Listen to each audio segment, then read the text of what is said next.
Luego de meses de estudios, varios laboratorios alrededor del mundo están a punto de la aprobación de las primeras vacunas para combatir la COVID-19. Es por ello que varios gobiernos definen ahora mismo la forma en la cual se va a distribuir y a aplicar el fármaco para la inmunización, aunque de manera unánime todos los países, al menos los que lo han hecho público, consideran aplicarla primero en adultos mayores, profesionales de la salud y también en aquellos que presenten alguna patología previa.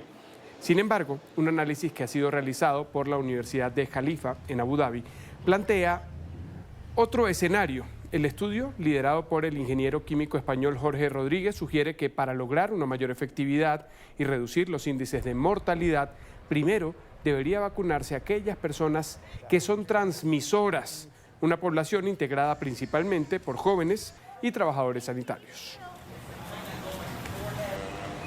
Nos acompaña precisamente Jorge Rodríguez, ingeniero químico español, profesor en la Universidad de Jalifa en Abu Dhabi. Gracias por atendernos. Bienvenido. Muchas gracias, encantado de estar con vosotros. Antes de entrar en el fondo de lo que es el estudio, quisiera que pudiéramos definir algo, y es si usted cree que el proceso de vacunación frente a la COVID-19 debe o tiene una resolución matemática o estadística. Le quiero decir que si usted está de acuerdo con que hay un plan único para una vacunación y para que ésta sea efectiva. Bien, yo creo que el aspecto matemático y estadístico, desde luego, debe jugar un papel y un papel muy importante en la toma de decisión. Yo también pienso que no es la única variable, por supuesto, ni es el único método a seguir, porque existen, como sabemos, otro tipo de variables importantes, como pueden ser consideraciones éticas, consideraciones logísticas, económicas, sociales. O sea, es un proceso mucho más complejo que un modelo matemático. Pero sí, desde luego, quitando quizá grupos especiales, como se están hablando que serán los primeros, quizá personal sanitario, personal muy vulnerable. Para lo que es la población general, yo estoy convencido de que un análisis matemático de la propagación de la epidemia y de la vacunación tiene que jugar un rol muy importante en la decisión. Vacunar a las personas mayores, personas que tengan alguna patología previa y los que están en mayor contacto, en este caso quienes tienen trabajos esenciales, ¿es un error apuntar entonces a ellos? El trabajo que nosotros hemos realizado matemático ha incluido únicamente grupos de población general. Es decir, no hemos incluido ni llegado a ninguna conclusión al respecto de otros grupos especiales, como pueden ser algunos de los que has enumerado ahora mismo. Por lo tanto, nuestros resultados se refieren única y exclusivamente a otros grupos no especiales, a los grupos de población general. Entonces, mi opinión personal es que hay, como te indicaba antes, otras variables que no son solo las matemáticas para decidir cómo puede ser la ética, el propio derecho de un trabajador, ¿verdad?, que está expuesto a recibir la vacuna prioritariamente, y muchos otros factores que, en mi opinión, o sea, nosotros no lo hemos abordado en nuestro trabajo, pero a mí me parece razonable como ciudadano, como puede ser el sentido común, que estén de primeros y que sean prioritarios. ¿Quiénes son esos? Sí, bueno, puedo hablar de lo que he escuchado que España va a priorizar, ¿verdad? Que son personal sanitario, personal que atiende a personas mayores en residencias. Ese tipo de grupos creo que son los que se están anunciando prácticamente en todo el mundo como los primeros que van a recibir las vacunas. Sobre ellos nosotros no hemos trabajado ni hemos realizado ningún modelo matemático. El modelo matemático que hemos hecho ha sido para el resto de la población. Cuando entremos en esa siguiente fase, en el caso español va a haber 3 fases, según ha anunciado el gobierno ayer y según lo que hay que comprender. La primera incluye solo estos grupos especiales y luego la segunda y la tercera serán ya en las que habrá unos números mucho más grandes de personas. Usted ha puesto sobre la mesa un ejemplo, el de España, pero hay otros que ya han sido anunciados. No hay un estudio completo que ustedes hayan hecho que incluya a esos grupos que le mencioné antes, pero entonces la duda es, ¿va o no por buen camino lo que hemos visto o escuchado hasta ahora, lo que sabemos de esos planes de vacunación? Bueno, yo lo que he escuchado en la prensa en las últimas semanas, aparte de estos grupos especiales que siempre han estado ahí arriba, ¿verdad?, como en la parte primera de la prioridad, se hablaba de una ordenación por edades posterior o sea, para lo que sería la población general, en la cual se estaba sugiriendo pues comenzar a vacunar inicialmente por aquellos que tienen mayor mortalidad, ¿verdad?, que vienen a ser, en este caso, como sabemos, con la COVID, las personas de mayor edad. Ese es el análisis que nuestro trabajo tiene una conclusión más interesante al respecto. Igual concluimos que sería el resultado mejor para evitar el mayor número de fallecimientos sería si comenzásemos la vacunación por aquellos grupos, no por un criterio de edad, sino por un criterio de número de interacciones.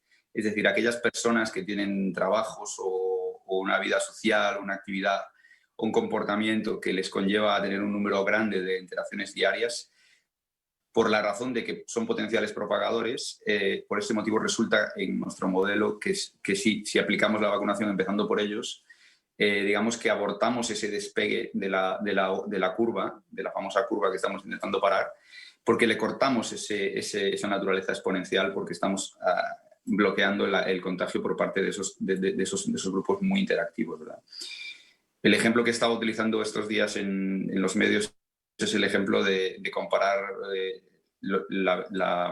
lo adecuado de vacunar antes quizá a una persona como puede ser alguien que está expuesto al público en un supermercado, en la caja de un supermercado, ¿verdad?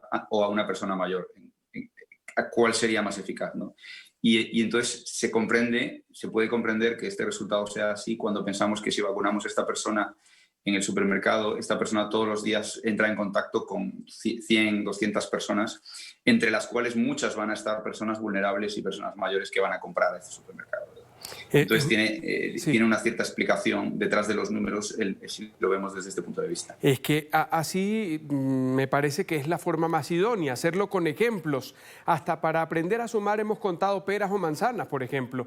Así lo entendemos mejor y le voy a plantear esto. Yo tengo 2 tías. Elena tiene 78 años, María tiene 80. Elena está en casa, es pensionada, no trabaja. María es mayor, tiene 80, como le dije, pero trabaja en la caja de un supermercado. La vacunamos porque está en contacto con la gente, porque tiene 80 años, no la vacunamos. ¿Cómo lo hacemos?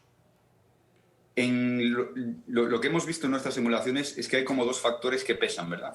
Uno es la mortalidad propia del grupo, el propio grupo que nos vacunamos para proteger a esa persona, ¿verdad?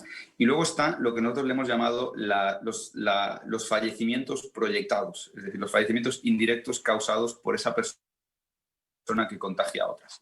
Entonces, cuando se suman esos 2 términos, en este caso, esta persona que acabas de indicar, si es una persona mayor y además está en contacto con muchas personas, saldría lo más arriba posible en ambos factores, ¿verdad? Entonces sería un grupo, no es habitual, por ejemplo, en España o en Europa, con esa edad que alguien esté trabajando, pero si fuese el caso de una persona que está expuesta a un gran número de interacciones, con esa edad además y ese factor de riesgo, evidentemente sería de la primera. No por su edad, sino por ambos motivos, probablemente. Tanto por sus interacciones como por su riesgo añadido por ser además una persona de riesgo, ¿verdad? Mire, profesor, que voy a justificar mi ejemplo en una exageración pedagógica. Lo hago simplemente para poder entenderlo. Y le voy a poner otro. Yo tengo 38 años. Vivo con mi mamá tiene 63, también con mi abuelo tiene 83. Más allá de la edad que tienen ellos, yo tengo un trabajo de mucho contacto con la gente por la labor que desempeño en busca de la noticia, por ejemplo. ¿No corren ellos el mismo riesgo, aunque estén en casa, aunque no trabajen? Mi mamá se ama de casa y mi abuelo, pues por su edad no salga. Y ellos no deberían también ser vacunados simplemente porque yo vivo con ellos, salgo a la calle y puedo llegar a contagiarlos. Aquí es donde entra el factor que nosotros en el modelo hemos asumido hasta ahora, con las simulaciones que hemos realizado, que la vacuna va a tener una eficacia similar a las que se han anunciado, no solo para proteger contra el contagio, sino también contra la transmisión. Es decir, si esto es así, si la vacuna tiene una eficacia igual de alta contra la transmisión a otros, es decir, no solo que te proteja como persona a ti para contraer la enfermedad, sino que impida que tú puedas pasarla a otras personas. Si esta eficacia está ahí, estos resultados son significativos y son los que hemos obtenido. Y en este caso sería muy claro que la persona a vacunarse, si solo hubiese una vacuna para los 3, debería ser usted, porque es el que está en contacto, es el que puede causarle el contagio con mucha mayor probabilidad a las otras 2 personas. Porque si vacunásemos a una sola de las otras 2, todavía usted estaría entrando en la casa con una posibilidad muy alta de infectar a una de ellas, a la otra que no ha sido vacunada, ¿verdad? Entonces, eso es asumiendo que la transmisibilidad, la eficacia de la vacuna contra la transmisibilidad sea alta. En las próximas semanas o días, prácticamente, que ya estamos terminando la siguiente versión de nuestra herramienta y de nuestro modelo, vamos a incluir escenarios en los cuales la eficacia y la transmisibilidad sea distintos valores. Vamos a probar a ver cómo influiría esto. Todavía no se ha publicado, o que yo sepa, no hay información acerca de esas eficacias contra la transmisión. Hemos conocido las eficacias al respecto de la protección, ¿verdad?, que ha anunciado Pfizer y BioNTech y AstraZeneca, y Moderna han anunciado sus eficacias tan altas, que ha sido una buena noticia. Pero son eficacias para la protección, ¿verdad? No son eficaces contra la transmisión. Si las asumimos iguales, el trabajo está más correcto como lo hemos hecho hasta ahora. Si no es así, vamos a evaluar en los próximos días nosotros las otras variantes posibles que podría ocurrir al respecto. Me voy a quedar con la idea. En el caso que le he planteado, el de mi casa, debería ser yo la persona que reciba la vacuna por ser posible transmisor de la enfermedad. Hasta allí evaluamos el tema de la vacuna como tal, porque soy yo quien llega a casa, y le voy a seguir dando el ejemplo de mi mamá de 63, de mi abuelo de 83, que viven conmigo, y a mí me vacunarían, yo no los podría contagiar. Pero en el estudio que ustedes han hecho y en esa medición matemática y estadística, ¿no consideran otra variable? Por ejemplo, yo me vacuno, está bien, no puedo contagiar a mamá y a mi abuelo, pero entonces ellos tendrían que estar confinados allí y no tener contacto con mi tía, la del supermercado. Claro, de las múltiples, cuando uno tiene un modelo matemático, podemos simular cientos de escenarios, ¿verdad? Podemos simular combinaciones de efectividades de las vacunas combinadas con niveles de aceptación de la población. Lo que acabas de indicar ahora es muy oportuno, porque este modelo que hemos creado se edifica sobre un modelo previo que publicamos en abril, que estaba diseñado exclusivamente para evaluar intervenciones no farmacéuticas, es decir, intervenciones como confinar, como hacer más test o como protegerse más con mascarillas y otro tipo de comportamientos. Entonces, como se trata del mismo modelo, esta herramienta nos permitiría, de hecho, realizar la simulación de lo que acabas de indicar, de combinaciones entre intervenciones no farmacéuticas y intervención farmacéutica, así la vacuna.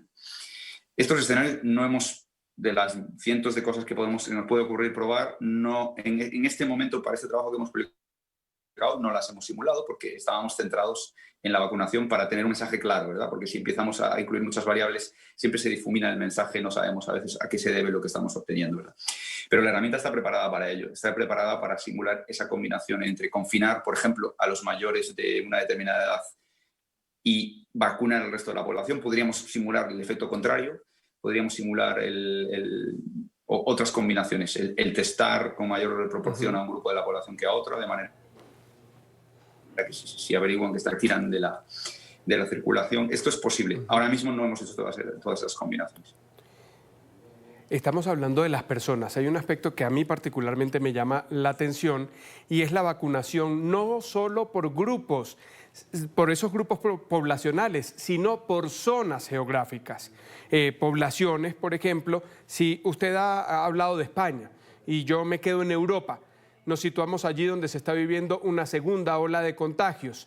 Le pregunto, ¿también debemos medir para el diseño esa política pública de vacunación dónde viven, cómo viven y a quién vacunar primero? No solamente a quién por grupo de edad o por su oficio, sino dónde está ubicado a una persona en una de las grandes ciudades, en zonas rurales, en áreas más o menos pobladas. ¿Cuál sería allí ese elemento a considerar?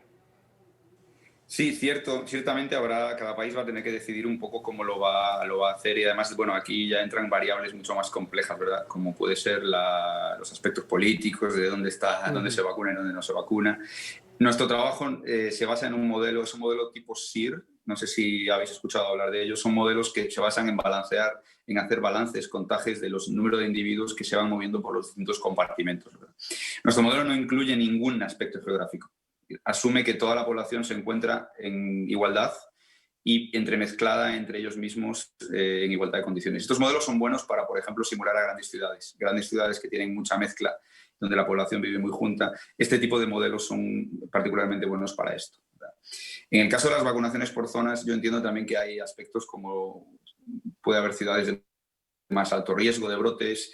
Lo que comentabas, que ahora Europa está en una segunda ola, es cierto que va a influir el momento que empecemos a vacunar, dónde estamos en esa curva, ¿verdad? Si estamos subiendo, si estamos bajando, si estamos empezando una nueva ola.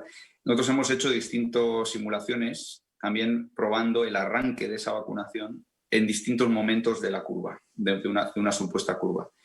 Y claro, los números cambian, pero el mensaje sigue siendo el mismo. Siempre es mejor, o casi igual, pero nunca al revés, siempre es mejor el abordar a aquellos individuos que pueden ser transmisores de otras personas por su número de contactos diarios, abordarlos prioritariamente antes que a los otros individuos.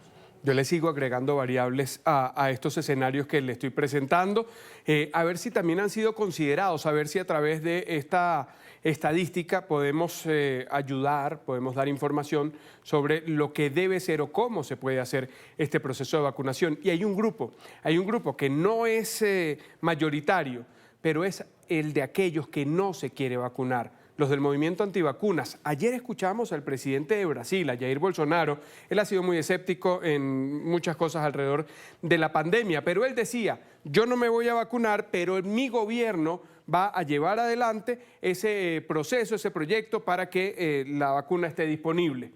Estadísticamente, ¿cuánto puede llegar, profesor, a influir este movimiento antivacunas, este grupo poblacional que no cree en la inmunización, incluso ni siquiera cree en la misma enfermedad? ¿Qué tanto puede afectar a aquellos que sí se quieren inmunizar o vacunar? Estos son aspectos que hemos simulado, además específicamente por uno de los parámetros que hemos variado para nuestros resultados en valores del 50% de aceptación por parte de la población hasta el 90%, 95%. Hemos evaluado los escenarios de vacunación que te comentaba, variando estos valores, ¿no?, para ver el impacto de este rechazo a la vacuna. También decir que yo creo que hay como dos... La percepción que yo tengo es que existe un grupo tradicional que está habiendo desde hace años, de los que se reconocen como antivacunas en general. Pero también es verdad que en el caso de la vacuna de la COVID yo creo que hay un grupo de ciudadanos en los países, un grupo muy grande de ciudadanos en los países, que más que tener un rechazo general a las vacunas están teniendo un poco de miedo porque quizá no se ha comunicado todavía o no se está comunicando bien los requerimientos tan estrictos que se requieren para que una vacuna se apruebe. Es decir, para que una vacuna, por ejemplo, en el caso de Europa o en el caso de España, para que se le pueda dar a cualquier persona, tiene que pasar evidentemente por las agencias. Y estas agencias tienen unos niveles de control muy estrictos, ¿no? Y yo creo que hay un porcentaje alto de la población, la percepción que yo tengo ya a nivel personal, que lo único que tiene es una cierta cautela, ¿no? Que dice, voy a esperar un poco a ver si esto o lo otro, pero que necesariamente no son antivacunas, ¿verdad? Estamos escuchando porcentajes altísimos de personas que prefieren esperar, que no se quieren vacunar, que a lo mejor son casi un 40% de la población, ¿verdad? Yo quiero pensar que estas personas no están en contra de las vacunas, porque se han vacunado de otras cosas, ¿verdad? Entonces, quizá ahí yo pienso que una buena comunicación por parte de los gobiernos y por parte de los países va a ser fundamental y yo creo que va a funcionar muy bien en el momento que se centren en ello y para aumentar ese nivel de aceptación. Nuestros resultados, ¿qué venían a indicar? Hemos hecho simulaciones con distintos niveles de aceptación de la población. Claro que cambian los números finales. Los números finales significa que si menos población la quiere aceptar, más fallecidos va a haber. Esto es una relación inmediata y directa. Es decir, cada persona que no quiera la vacuna está indirectamente contribuyendo a que haya más fallecimientos, porque si se convierte involuntariamente en un agente transmisor, sabemos que le va a tocar un porcentaje de alguna de las personas que hayan caído por el camino, ¿verdad? Pero claro, lo que es el mensaje final de que siempre es mejor abordar en nuestro estudio, el mensaje final de que siempre era mejor empezar por las demás interacciones, eso fue independiente del número de rechazo del que estemos hablando. Lo único que afecta a este número de rechazo son los números de personas que van a fallecer al final. Interacción, edad, el contacto con la gente, algún diagnóstico previo, son algunos de los elementos. Yo quiero, profesor, que cerremos con una conclusión y voy a recordarle a los personajes que han estado en esta conversación, a mi familia en general. Mi tía, la de 78, le recuerdo la pensionada, la de 80, que es la cajera del supermercado, mi mamá, 63, siempre está en casa, es ama de casa, y mi abuelo, que está un poco enfermo, tuvo algunas complicaciones de salud. Y estoy yo, tengo 38 años y como periodista salgo a buscar noticias en la calle, tengo contacto con la gente y puedo ser ese transmisor. ¿Cómo nos ordenamos? Nosotros 5 para vacunarnos, según la visión que ustedes tienen, según la estadística, según lo que han conseguido con esta investigación en la Universidad de Khalifa en Abu Dhabi? Bueno, con las variables que me has indicado, estaría en los grupos de población habituales, generales, que hemos considerado, ¿verdad? Lo que importa a la hora de clasificar estos grupos, ¿no? En el trabajo que hemos presentado inicial como ejemplo para España, la clasificación de los grupos era solo por edad, porque era la información que teníamos, ¿no? Pero esta clasificación es plenamente arbitraria. Se pueden definir cuántos grupos sean necesarios, siempre y cuando conozcamos sus características de mortalidad y de comportamiento, es decir, de cuántos contactos tiene al día, qué tipo de actitudes tiene de protección y si tiene una mortalidad más alta, ¿verdad? En el caso que me has puesto ahora, pues se trata de una familia. Pues yo entiendo que si son personas mayores y están en casa, van a encajar un poco con la mayoría de las personas de esta edad, y en el caso tuyo que me indicas, pues serías una persona que está trabajando y que tiene algún riesgo elevado porque tiene un número de contactos. Entraría perfectamente más o menos en los grupos que hemos simulado para España, y el orden sería... sin duda usted primero, y luego entre sus otros familiares, como ambos son ya mayores, pero ambos también tienen un número de contactos pequeños, dependería de cómo bailasen ahí los parámetros para decidir cuál de los dos iría primero. Es posible que si tienen igual riesgo de interacción con otras personas, como hay un factor de peso de la mortalidad propia, probablemente su abuela, ¿no?, la que me ha dicho que tiene 80 años, su abuelo, sería el que iría primero, porque marginalmente le va a caer un poco más pesado esa puntuación, ¿verdad? Esa puntuación para vacunarse primero sería por su propia mortalidad. Sí. Hay igualdad entre ellos dos en términos de interacciones. Bueno, ahí está el ejemplo que nos ha dado Jorge Rodríguez. Él es ingeniero químico, es español, es profesor en la Universidad de Khalifa en Abu Dhabi. Hemos comenzado la tarde fin de semana en esta jornada de sábado hablando de ese resultado, de cómo ordenar a los grupos poblacionales según el estudio que han hecho, y además van a incluir otras variables, lo hemos conversado, como la geográfica, dónde están ubicados. Entonces sería a quiénes y dónde se debe vacunar primero. Estas son las consideraciones que hacen, que pueden o deben ser escuchadas por los gobiernos que están haciendo precisamente esos planes de vacunación. Se han anunciado para diciembre, en el caso de Estados Unidos, para enero, en el caso de España, para el primer trimestre en algunos de América Latina, como Colombia, México y Brasil. Muchísimas gracias, profesor Jorge Rodríguez, por haber estado con nosotros. A vosotros y un saludo a toda América.